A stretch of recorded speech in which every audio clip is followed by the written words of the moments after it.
get started. Hello, question for you. How often is it you do something, but you're not proud of yourself? Or you've, made time for yourself, but you think, oh, I could have done better, or I should have done this. It's about self-validation, right? It all boils down to self-validation and how we look at ourselves to create that empowerment. Empowerment is a huge word that's used today, but my guest, Kelsay, and I are going to dive into self-empowerment today and self-validation and how important it is to create it and make it a part of our lifestyles. Hello, Kelsay, and welcome. I'm very happy to have you here today and sharing this powerful conversation. Hi, Tanya. Thank you so much for having me. I'm really excited to be here. Yeah. And, when we spoke prior to us having, this episode today, I really valued, the insight you had and the message you had. And a lot of that is it's because in line with the passion that I have and the messages that I share. So, people that are watching today, they say, Tanya, great. But who is Kelsay, right?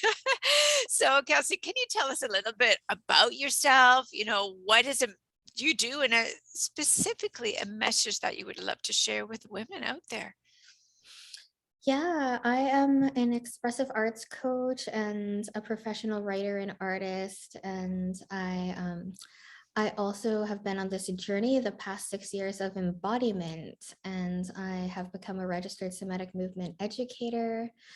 And my message really is that we all have creativity within ourselves, like whether you're a professional writer or artist, like those ways of expressing are very natural and intrinsic for our own sort of self-awareness and journey through self-care and towards validation and empowerment.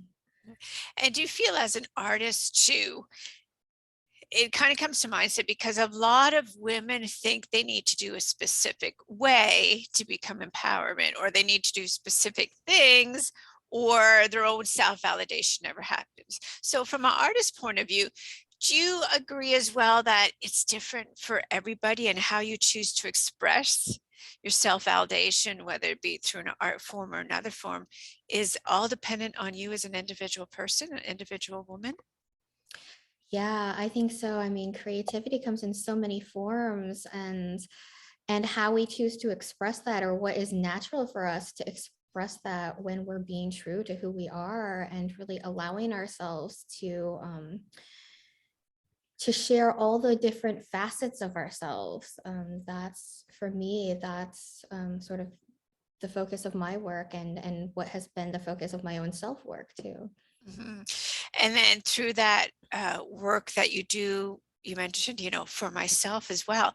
So blending that into self-care, what is something that, is part of your daily routine and helps you on this journey of self-empowerment, self-validation, and what allows you to look in the mirror every day and simply love who you are today, Kelsay, but also every day? Yeah, I think every day I take moments to really connect to my heart and to sort of my gut instinct, my belly area. And in fact, before we started this interview, I took some time to breathe deeply into my heart and belly and just spend some time connecting there, because we are so much in our society, in our minds and in our heads, that taking that time to go down to the heart and the belly for me has been like such a big shift in how I go about the world and really feel within myself. Yeah, it's something you said is to breathe, right? To breathe is something that we do naturally, but people don't realize that to just be in the moment. And like you said, I took a few moments to breathe and go inside my soul and to catch my breath. And often it's something we forget to do. It's a simple thing to do. And what I'm hearing from you as well, Kelsay, is when you feel that stress, or you're got all these things going on in your mind, to just sit and be at the moment and those deep inhales, and just focus on your breath, inhaling it through the nose, exhaling it through the mouth, and doing that like a simple 3 times. That inhales, the exhale just releases that stress, allows you to be in the moment, allows you to, you know, release any negative thoughts you have. So that self-validation is brought to light, that self-validation of I'm allowing myself to take a breath to get focused on who I am. And that focus and that breath allows me to feel empowerment within myself, within my belly. Yeah. Yeah. Yeah. Yeah. And also I feel like really just orients me to being present for you, for this, just for what is unfolding and what is happening, rather than having this idea of it. Yeah. And part of that whole thought process, right? It leans into motivation. What gets us motivated to go about our day? What gets us motivated to wake up in the morning, or, just look forward to the day? So what's something you do yourself, Kelsay, that motivates you and gets you up and ready to take on the day? Like what motivates you when you wake up? Yeah, I guess I'm excited to kind of be here and start my day and experience, whatever is going to happen. And of course, I'm in California. It's a little bit easier for me because I wake up with the sunlight coming in through the windows, Yeah. and and that light also really helps to motivate and activate my energy and just feel really good about the day. Yeah, the sunshine makes a big thing, like a big difference, right? It's something I always do as well, whether it's still dark outside or whether it's daylight, is open up the blinds, open up your curtains. And, do you find as well, Kelsay, that it's how you begin your day, what your thoughts are in the morning, is going to create this journey of what your whole day is going to end up being, and what way you're going to look at life, right? So if you wake up and you're ready to take on a day, and you're proud of yourself, and you're grateful, and you love who you are, and there you have all these positive thoughts, all this positive energy, then your day is going to go, through of feeling enlightened and feeling happy, and what could have been maybe potential awful that day doesn't seem that bad. It could always be worse. But when you wake up like, oh, it's another day, and I'm feeling like tired and grumpy, well, your day is just going to feel awful. Do you agree as well then, Kelsay, that it all depends on how you begin your day? That's going to set you up for the whole day. I do. I think at least for the first half of my day, I've noticed that like around lunchtime, I can sort of reset sometimes if I start in a grumpier from like a lower Yeah. place. But yes, like for sure, going through that morning, it really influences how I begin. And if I don't begin like in that positive manner, it does take some time to settle my system and reset and get back to a place where I can be a little bit more open. Yeah. And resetting, there's nothing wrong with that, is there? No, no. Oh, good. Because often, women will say, oh, I don't know, I feel like this, I don't know why, I don't know how to get out of it. So again, taking that breath and resetting that mindset, resetting how you're feeling, and say, okay, these thoughts, I have them, but I'm going to reset, allow them to go away, or allow them to not be as relevant or as strong, because I'm going to look forward to the more positive things, whatever that be, as individuals. Yeah, I think for me, it's been important to kind of acknowledge them and have them be there, but not necessarily at the forefront or in the foreground, but still Mhm. they can rest in the back body or in the background, and I can still do what I need to do during the day. Nice. We all meet challenges. And I'd love to know from you, whatever you want to share, that's totally up to you. But what is a personal challenge that you are having right now? Yeah, I guess right now I have been sort of feeling a lot of anger and just, with the world situation, with, within my own life, within some of my relationships. And it has been, I have been expressing it in a very human way and not, from my skills place, as we can do. And so that has been a challenge in the past couple of weeks for me. And again, I can that can be there, and I can still show up here and with all the with the other parts of myself that aren't feeling angry. And Yeah, that's a very important struggle that you shared, because there's so many times people look at us and they think we do not struggle. They think we don't have challenges. They think we've got it all put together. But you know what? There are challenges that you and I face, that other women face as well. And, perfect doesn't exist, but it's making that choice. It's like you said, right? I'm angry, and I could have chose to show up here today and be angry, or I can choose to set aside whatever I'm angry about. Has nothing to do with who I am as a whole, and with the vital message I want to share with the world. That's so important, because yeah, we do face challenges. We are angry, but it's how you choose to either be fulfilled by it and just be on a rampage, or yeah, I'm feeling the anger right now, but it's not serving me at this moment, and I'm going to kind of put it aside to reset my thoughts, because then I'll be able to deal with it, right? It's often, they say, when we look at things in a different light, it's like, yeah, then it becomes simpler to deal with it. And often people end up finding, ways of, wow, I'm going to deal with it like this way, and this is the way it's working. So it's very, wonderful that you shared that story, or that struggle that you're having right now.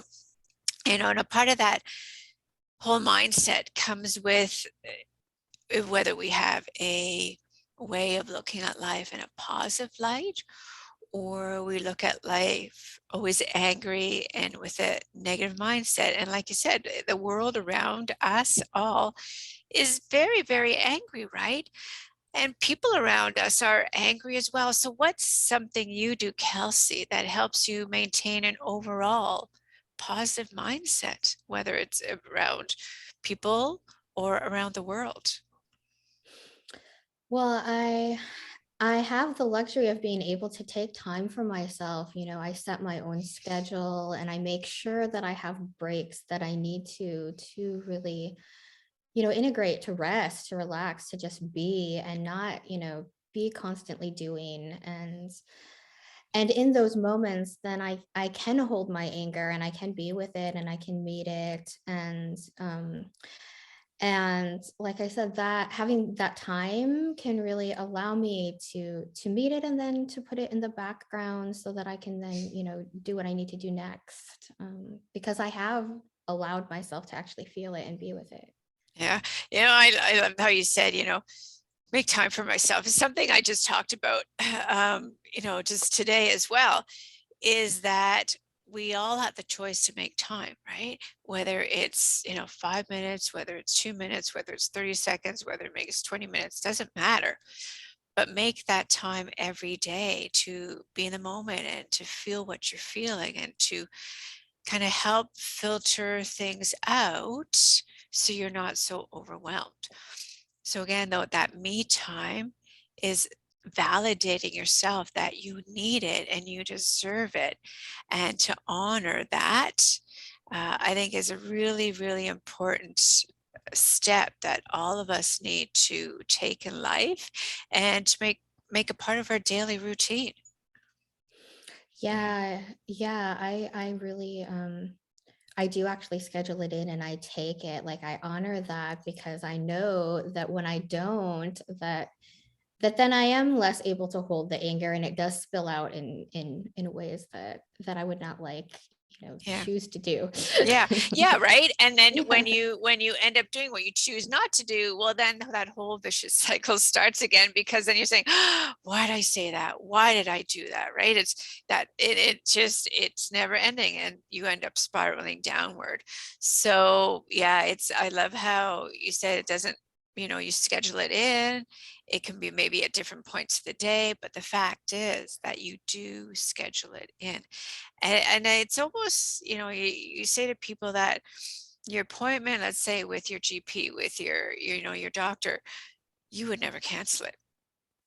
So do that for yourself, that appointment for yourself. Do not cancel it.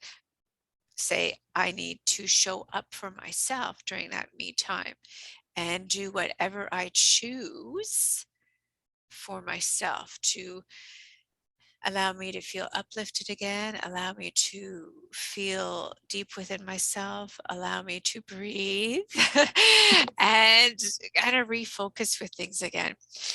There's always questions that I love asking every guest as we slowly draw to a close. And it's going a little deeper into, Kelsay. So we all have these beautiful quotes we all, enjoy and basically live by and tend to be on the back of our mind. So Kelsay, what is a quote that you absolutely love and you tend to live by? Yeah, I actually discovered my love of philosophy and this quote by Bertrand Russell when I was in high school, and I still find that I live by it. But he said, "The world needs open hearts and open minds, and it is not through rigid systems that those can be derived." And that has just inspired me throughout like my 20s and into my 30s now, because we do need open hearts and open minds, and by being true and to our authentic selves rather than to larger systems, I think is the key to that, and it's something that I certainly live by. Nice. So, what I'm hearing is that quote allows you to, I'll say always, be true to yourself, be true to your heart, to listen to that inner voice, those inner whispers, rather than maybe allowing outside influencers to shift you in a way that's not you.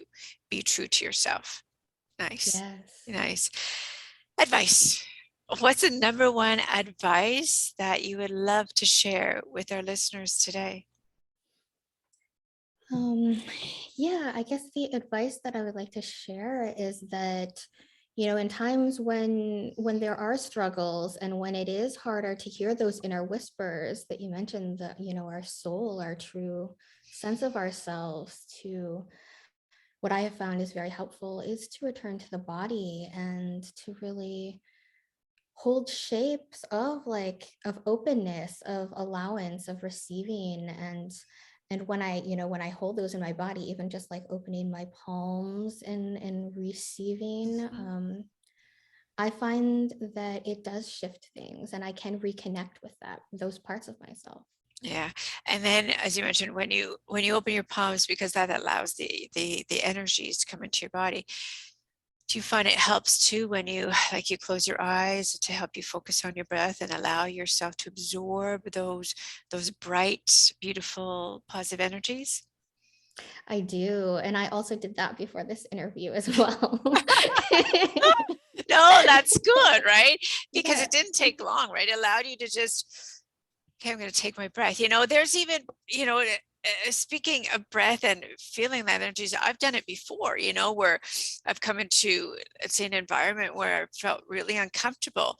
So people don't even know why I'm doing it. I just, open my palms, they're down, and I focus on my breath. My eyes are closed, but in my mind, I'm focusing on my breath and I'm feeling that positive energy. And if I'm feeling negative around me, I create this white bright bubble around me to protect my area, right? Is that Yes. something you do as well, because you're speaking of light of the energies?